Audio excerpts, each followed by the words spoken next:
you move so I can see it? Yeah, all of you kind of come. That's right. That's fine. That's right. That's good. What do you consider significant successes with media you have experienced or witnessed? Yeah, well, I think I was elected to be governor because I had a beneficial uh, relationship with the media. When I wanted to concentrate as president on peace and human rights, I went through my time in the White House. We never dropped a bomb. We never fired a bullet. We never launched a missile against anyone else in combat. And we promoted human rights around the world. So those things would have been impossible unless the overwhelming influence of the media was on my side. To what extent can image be molded and controlled by a politician? And how does the political class's media management relate to democracy? Nowadays, I think the very ill-advised decision of the Supreme Court to make a corporation the same as a human being, and which opened up an almost unlimited amount of money going into the political system of America, has changed us from a democracy into an oligarchy, where the powerful and rich people basically control who gets the nomination as a Democrat or Republican for president, Congress, or to governorships, or to state legislatures. In democracy, does truth matter, or are there simply different narratives described by different interests? The success of democratic principles is dependent to a great degree on the access of a majority to the facts about a particular controversial issue. That's very valuable.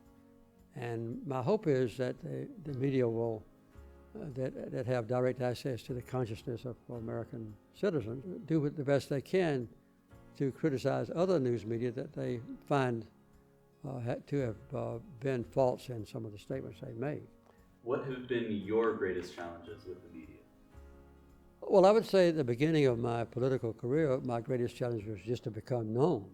I made a pledge after the tragedy of lies about Vietnam and lies about Watergate, which were prominent in people's minds. I think people were looking for the truth, and that was a major element in my campaign to reach the consciousness of the American people, to convince them that no matter what, I would tell the truth. And I would promise even small groups, when it was all I could get at the beginning, if I ever tell a lie or if I ever make a misleading statement, don't vote for me. Mike, do you have a question for the president? Do you have advice for young people preparing for lives in media creation? I think the media in general, either television or radio or newspapers or television or social media, has the same basic principle that it's better in the long term to tell the truth. So that would be a good pattern for life, no matter whether you dealt with the media or not. Will you discuss how you have seen media change from books and battery-powered radios to tablets and memes? Well, when I was a child, we didn't have electricity in our house. In fact, we didn't have water in our house.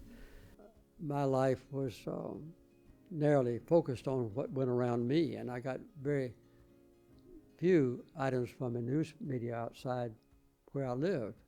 Nowadays, of course, we are inundated, maybe more than most of us want.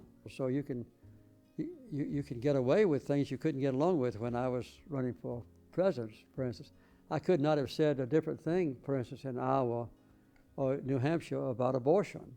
So I think the media is much more flexible now, the totality of all the media. Will you discuss your historic engagement with the Georgia film industry?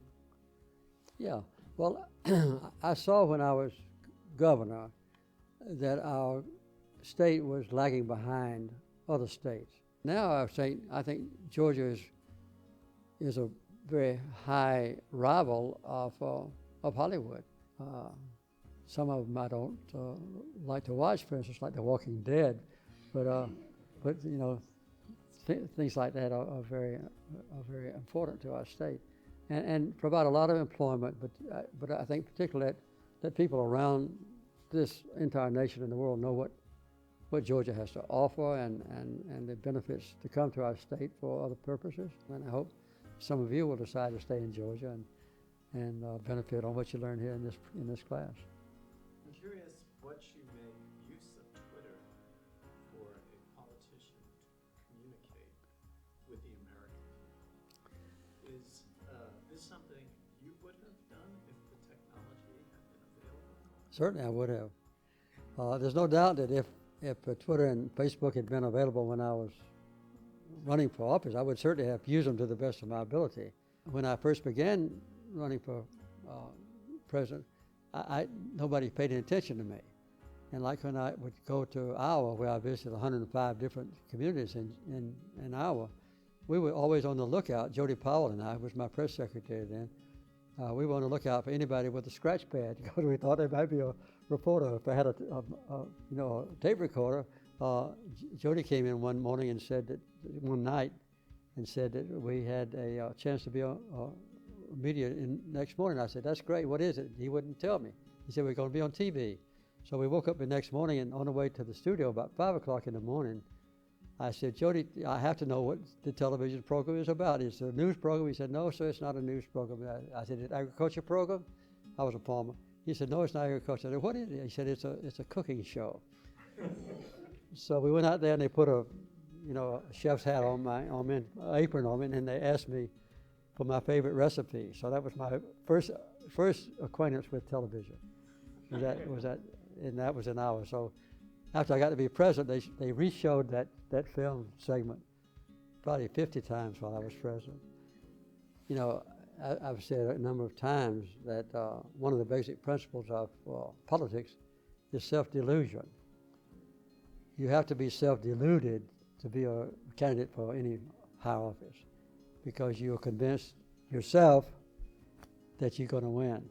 Let's show our appreciation